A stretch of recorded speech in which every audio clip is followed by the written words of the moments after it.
Друзья, всем привет! Начинаем наше видео с южной окраины города Екатеринбург. Мы все еще здесь. И этот район, в котором мы в данный момент находимся, это район называется Уктус. Но я хотел бы не сам район показать. Хотел бы показать вам вон ту дорогу, которую видно вдалеке.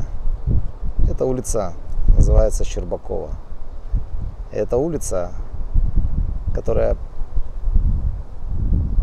через 2500 километров, если никуда не сворачивать, ехать прямо по этой улице, она превратится в город Бишкек. Это выезд, если хотите, можно назвать это бишкекский выезд из города.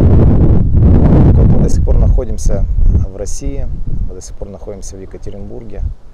И как только откроются возможности, откроются границы, мы сразу же прилетим. Если не будет возможности прилететь, мы купим ишака, мы сядем на этого ишака, и вот по этой улице прям, никуда не сворачивая, через 2500 километров, мы наконец-таки будем с вами. Я понимаю, что уже пришло время нам в конце концов увидеться, начать наше прекрасное воскресное собрание, и мы к этому идем. Это такая заставка. А теперь я хотел бы поговорить с вами о тех вещах, которые я верю и я чувствую, что они важны. Раз, и мы уже здесь. Итак, снова хочу сказать всем салам, всем, кто меня видит, всем, кто меня слышит. Я верю, это видео у нас как раз попадет на YouTube к просмотру к тому самому моменту, когда мы как церковь поклонения, мы привыкли проводить собрания к вечеру воскресенья. Поэтому ждите. Итак, что могу сказать? Очень сильно у меня в последнее время зародилось такое желание. Очень сильно хотелось бы мне поговорить с вами. И это будут не просто воскресные собрания. Я буду записывать периодически, может быть, ну как получится, я не буду загадывать. Буду записывать периодически ролики, которые я назову «Люди Писания». Мы будем рассматривать жизнь людей, чему-то учиться у этих людей. Будем брать что-то Божие, что-то доброе, что было у этих людей. И будем стараться не делать тех ошибок, которые делали эти люди, о которых говорит Слово Божие. Когда-то много лет назад я задумался об этой теме, я размышлял, я искал в разных книгах Библии истории разных людей. Я понимаю, что про каких-то людей очень много Библия говорит. Это Давид, это Даниил, это люди, про которых целые главы повествуют об их жизни. Я, может быть, думаю, мы не будем касаться вот таких вот невероятных героев веры. Мы будем обращать внимание на тех людей, на которых, может быть, в обычное время ты бы не обратил внимания. И будем учиться чему-то из жизни этих людей. Знаете, мне очень нравится, как говорит один человек. Он говорит, что история успеха у всех разная. Но история падений или история неудач, она практически у всех одинаковая.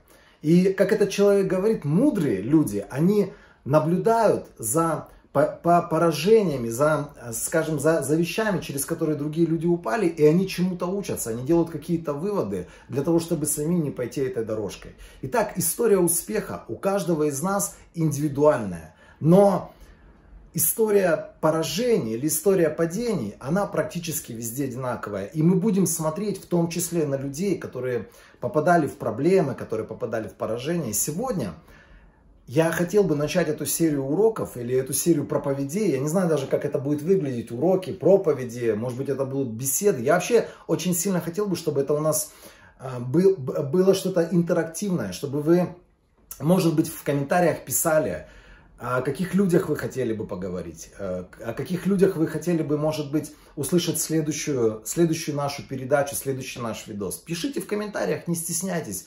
Мы все комментарии читаем. По возможности на все эти комментарии отвечаем. Ну и, конечно, ставьте лайки.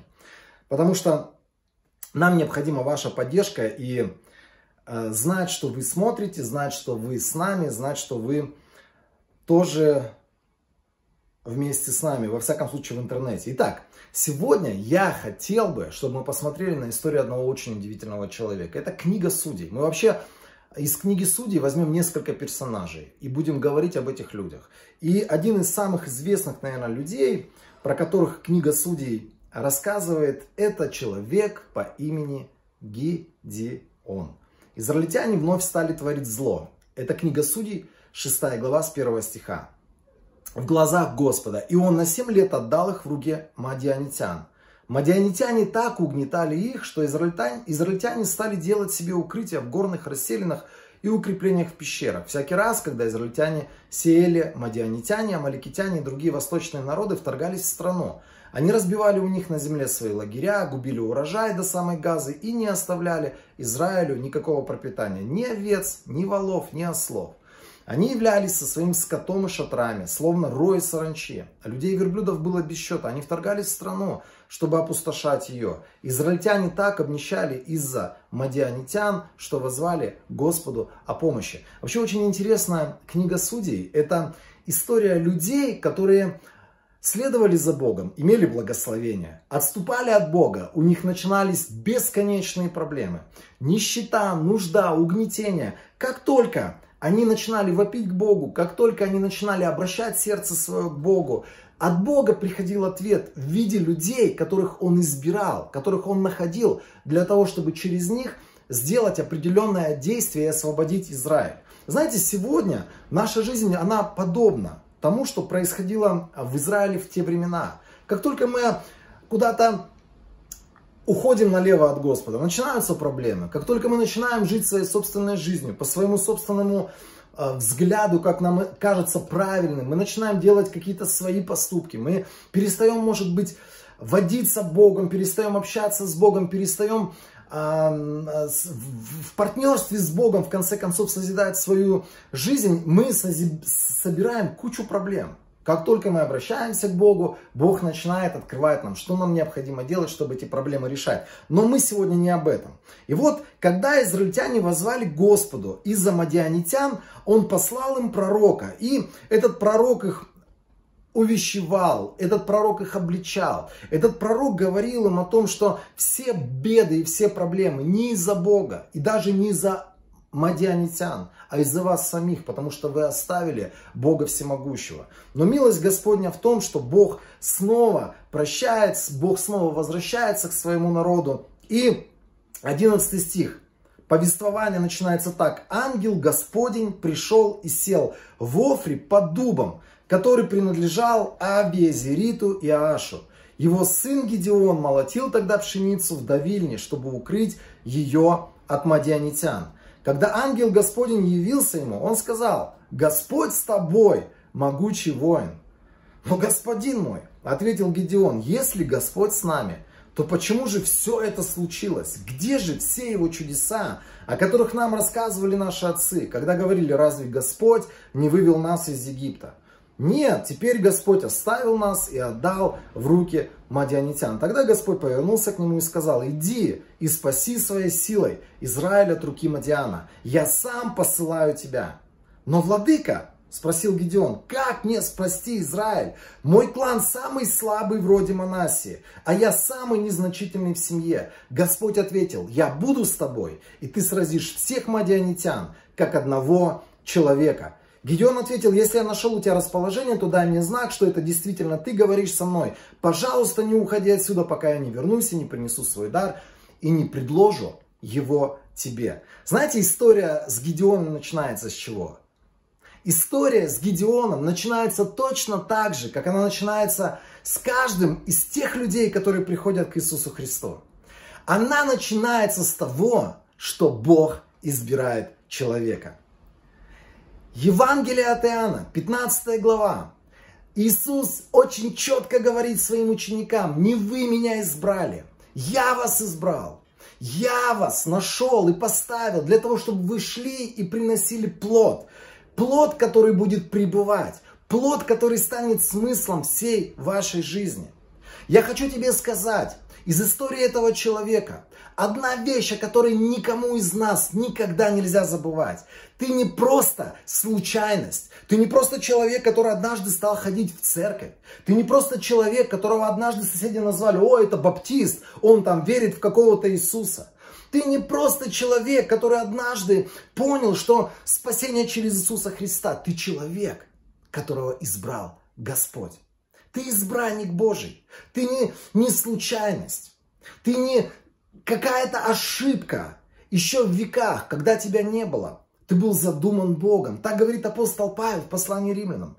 Апостол Павел вообще каждый раз, когда он начинает свои послания, Ефесянам, Колоссянам, почитайте, он каждый раз говорит о том, что он не просто апостол, он тот, кто избран самим Богом. Говори каждый день о себе.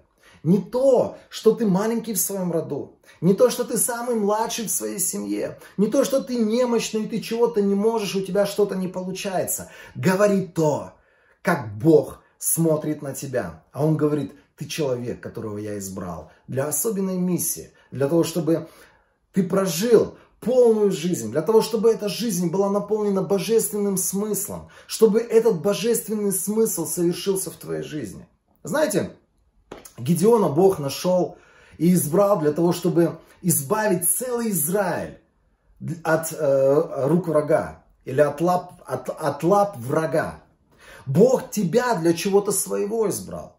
Многие из нас, мы смотрим на каких-то людей и думаем: о, это служитель, это там такой служитель, это вот такой служитель, этот церковь начал, этот миссию начал, этот начал какие-то дела делать. Я хочу тебе сказать, у каждого из нас есть своя особенная божественная миссия, ради которой нас избрал Господь. Совсем недавно, так как я нахожусь сейчас на Урале, в Екатеринбурге, последние годы моей жизни здесь на Урале, или, скажем так, последние годы своей жизни на Урале жила моя мама, она жила в Нижнем Тагиле, и несколько лет назад она умерла. И знаете, рано или поздно каждый из нас умрет. Рано или поздно каждый из нас закончит свой земной путь. И самое классное, когда ты сможешь прийти к Небесному Отцу, и ты, стоя в Его присутствии, сможешь осознать, что ты сделал то, для чего ты был когда-то избран. Ты совершил свою земную миссию. Ты совершил что-то, для чего ты был избран. Знаете, глядя на мою мать, она у меня не была каким-то великим богословом. Иногда она говорила какие-то вещи, которые вообще не попадали в христианское богословие. Иногда, глядя на нее, вообще невозможно было сказать, что это какой-то великий там служитель Божий. Но у нее была одна миссия, ради которой она жила. Когда она уверовала, она внутри своего сердца поняла, что она призвана Богом, чтобы через нее распространялась Божья любовь и распространялась Евангелие, весть о спасительной жертве Господа Иисуса Христа. Знаете, что с ней произошло в тот самый момент? Это был далекий 92-й год. Все, что она стала делать, она налево, направо, с людьми, с которыми она встречалась на работе, соседи, родственники, она стала проповедовать этим людям Евангелие, потому что она поняла, что это смысл, ради которого она находится на этой земле. Более того, я думаю, это была ее вообще миссия, для которой призвал ее Господь. Она внутри понимала, что ее ответственность до всех родственников донести Евангелие. И прежде чем она умерла, несколько наших родственников тоже умерло. И я вам могу сказать, что все эти люди, они умерли верующими благодаря моей матери. Потому что она понимала, она имеет миссию. Она понимала, она имеет призвание. Она понимала, что ей надо двигаться за этим призванием. И когда она приходила к своим родственникам, она не приходила просто попить с ними чай, поговорить, провести какие-то светские беседы, поговорить о погоде, поговорить о каких-то делах. Она приходила всегда с одной целью – проповедовать родственникам Евангелия. Сначала покаялись мои дедушки, бабушки, тетки, дядьки, там, родственники, всякие племянники, племянницы, люди вокруг нас, все, кто так или иначе имели какое-то отношение к нашему родству, они все принимали спасение благодаря тому, что моя мать понимала свое призвание. Она понимала призвание проповедовать Евангелие. Сегодня мы призваны проповедовать Евангелие. Кто-то в Кыргызстане призван проповедовать Евангелие кыргызча, на родном языке, людям, которые вокруг нас. Это не значит, что мне нужно бегать, может быть, по домам и стучаться в каждый дом. Вокруг нас эти люди. Это люди, для которых мы призваны приносить плод. Этот плод для Бога и плод для людей. Этот плод для Бога и плод для Царства Божьего. Иисус говорит: я призвал вас для того, чтобы вы шли и приносили плод. Каждый из нас сегодня имеет какую-то божественную миссию. Не просто заработать $1 000 000, не просто построить прекрасный дом или народить кучу прекрасных детишек. Это тоже хорошо. Но есть божественное призвание. Я хочу вдохновить тебя на примере Гедеона, как Бог призвал однажды этого человека. Я хочу, чтобы ты увидел себя человеком, призванным Богом для особенной миссии.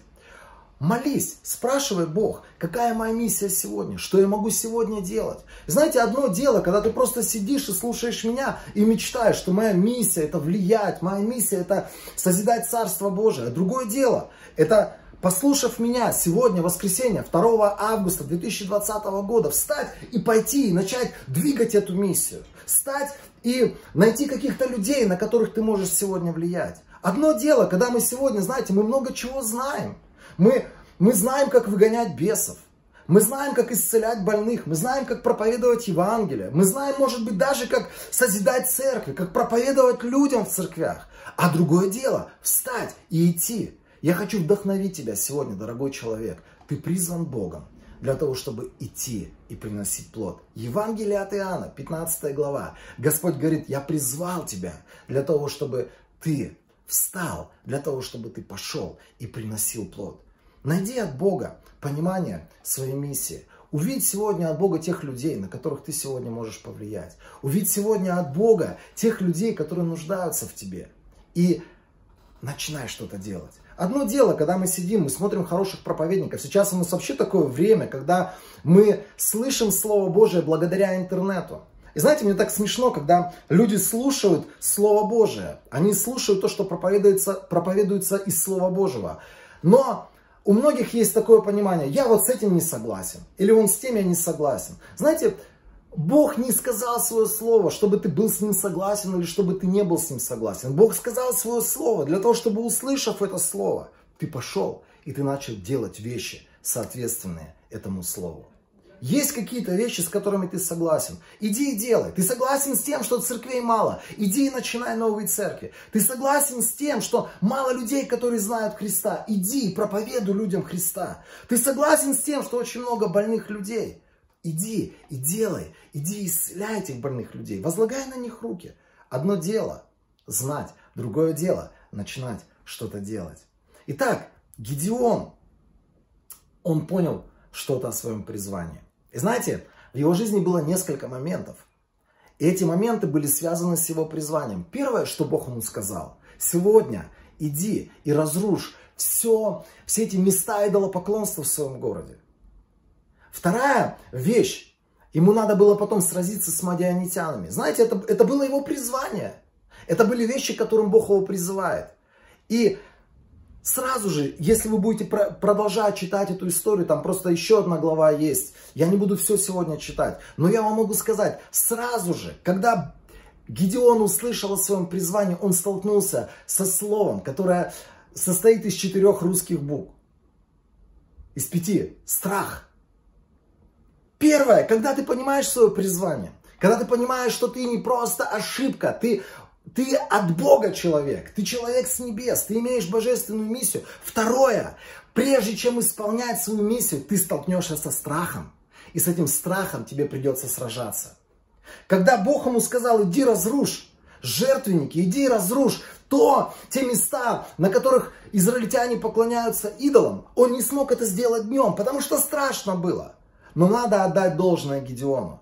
Он пошел, хотя бы ночью, но все равно это сделал. Знаете, вокруг нас есть столько разных ситуаций, в которые мы попадаем, и мы там сталкиваемся со страхом.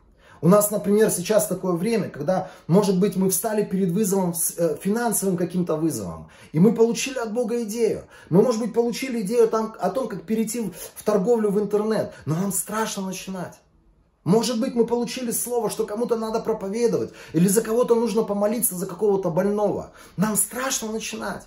Мы говорим каким-то людям, пойдем со мной, ты помолишься за этого человека. Пойдем со мной, ты попроповедуешь этому человеку. Начинай, как можешь, как понимаешь. Если ты имеешь внутри себя какое-то понимание, что тебе нужно делать одно, или другое, или третье, наступай на свой страх, иди и делай. Знаете, после того, как Гедеон разрушил, я в своих словах расскажу вам эту историю. Она продолжается в 6 главе, потом продолжается в 7 главе книги Судей. Когда он разрушил все, что было связано с идолопоклонством. Мадианитяне, они пришли армией, и они восстали против Израиля. Они собрались воевать с Израилем, и Гидеон понимал, что это могущественная армия, и он сколько смог, он собрал израильтян, и он насобирал 32 тысячи воинов.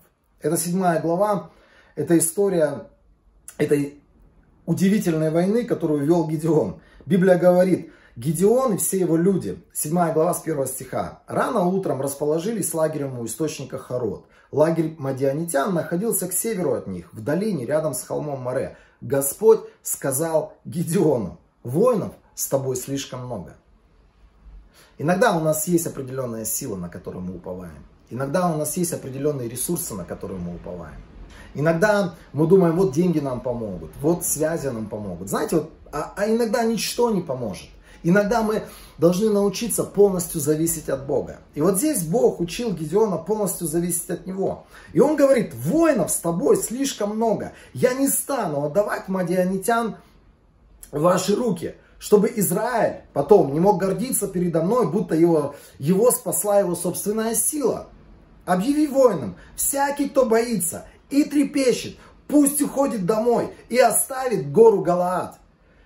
Когда Гидеон услышал эти слова, я думаю, он первый сказал: Господи, а мне можно тоже? Я тоже боюсь. Он на самом деле боялся, потому что в предисловии мы прочитаем, он там выкидывал по нескольку раз шкуры. Он боялся сделать определенные вещи. Он каждый раз оттягивал этот момент войны. 22 тысячи человек ушло. Из 32 22 тысячи человек ушло, потому что они боялись. Знаете, сегодня Бог, Он хочет дать нам победы. Он хочет, чтобы мы сегодня процветали. Он хочет, чтобы мы, знаете, росли в нашей вере. Чтобы мы делали какие-то дела веры. Не просто сидели и слушали каких-то новых модных проповедников. Это классно, когда мы слушаем проповедников. Но еще лучше, когда мы идем и мы делаем. И мы всегда будем сражаться со страхом. Каждое новое задание от Бога, каждая новая миссия от Бога, каждый новый вызов в моей жизни, он всегда будет связан со страхом. Проблемы с финансами. Первое, что мне придется победить страх. Проблемы со служением. Первое, что мне придется победить страх. Проблемы какие-то, с которыми я сталкиваюсь, ментальные проблемы. Мне придется побеждать свой страх. И вот здесь Бог говорит: первое, что давайте сделаем, удалим людей, в чьих сердцах живет страх. Я хочу подытожить сегодня. Потом, если будет у вас возможность дома, дочитайте Судей 7 главу. Это история победы, когда маленьким остатком людей сначала 22 тысячи человек ушло, потом в конечном итоге от 10 тысяч вообще осталось 300 человек. И эти 300 спартанцев, гидеонцев, они победили огромную армию мадианитян, потому что Бог шел впереди. Знаете, иногда Бог не идет впереди нас, потому что нам надо победить страх. Но как только мы победим страх, мы сделаем первый шаг, Бог пойдет впереди нас. Ты имеешь от Бога миссию. Найди сегодня от Бога откровение, или получи от Бога сегодня откровение. Господь, какие сегодня мне надо делать шаги, чтобы двигаться в этой миссии? Какие сегодня мне надо делать шаги, чтобы мне иметь прорыв? И Бог тебе обязательно начнет показывать маленькие шажочки. Куда тебе идти, что тебе делать, какие вещи тебе совершать. Знаете, вот на примере этого человека, Гидеона, я хочу, чтобы у нас остались две вещи в голове. Первое: я избран, я не ошибка, я избран. Я хочу тебе вообще посоветовать: открой Писание, открой Слово Божие и найди слово «избран». Выпиши все эти места Писания. Это то, чем я занимался на протяжении многих лет назад. Потом я снова возвращался к этому слову. И то, что я сделал вчера я снова открыл это слово «избран». И я смотрю: Господи, еще меня не было, а в Твоих планах я уже был. Я был избран для того, чтобы осуществлять какое-то действие, для того, чтобы на кого-то влиять, для того, чтобы стать орудием в Твоих руках. Ты и я, мы с тобой орудия в руках Божьих, потому что мы именно для этого избраны. А вторая вещь, которая у нас должна отложиться из истории о Гидеоне. Когда я побеждаю свой страх, когда я сражаюсь, может быть, это гигантский враг, страх, может быть, он заполнил весь мой мозг, может быть, он парализовал мои мозги, как это было у Гедеона в самом начале, когда он говорит, невозможно. Где Бог? Где чудеса? Где тот, который совершал невероятное? Этот страх, он парализовал его мозги, он не мог видеть возможностей. Как только он победил свои страхи, Бог шел впереди него. Я избран. Вторая вещь. Я побеждаю свой страх. И обязательно Бог будет идти впереди меня. И Бог будет делать невероятное. Бог будет созидать нашу церковь. Бог будет благословлять нас невероятным образом финансово. Бог будет открывать для нас невероятные источники. Я в этом даже не на 100% уверен. Я более чем на 100% уверен. Потому что у Бога есть 100 тысяч вариантов в нашем служении, в наших финансах, в нашей семейной жизни. У Бога есть 100 тысяч вариантов для того, чтобы помогать нам в каких-то ситуациях, в которые мы попадаем. Все, что нам нужно, это не забывать о нашем призвании. Если необходимо, говорить это постоянно своими устами, размышлять над этим. И вторая вещь, это побеждать свой страх. Бери Слово Божие, бери исповедание веры и утверждай вместо страха божественную свободу. Провозглашай свободу от этих демонических действий и влияний, которые, может быть, страх пытался распространять на твою голову. И у нас все получится, дорогие друзья. Бог, начавший свою драгоценную работу, верен совершить ее. Итак, сегодня мы начали с Гедеона. У нас будет очень много удивительных сюжетов. Я думаю, у нас будет очень много удивительных персонажей, может быть, про которые вы не знали или о которых вы забыли. Мы будем разговаривать о людях, которые общались с Богом. Мы будем смотреть на то, как Бог реагировал на них. Мы будем смотреть на то, как Бог действовал через этих людей. И я верю, мы все чему-то будем учиться. Поэтому слушай внимательно. На следующей неделе мы закинем еще один видос, так что ожидай. И если ты не подписан, подпишись, чтобы ничто не пропустить. Любим тебя очень сильно. Благословляем тебя во имя Иисуса Христа. И особенный привет моим кыргызстанским друзьям. Кудаин Джалгасын! Аминь.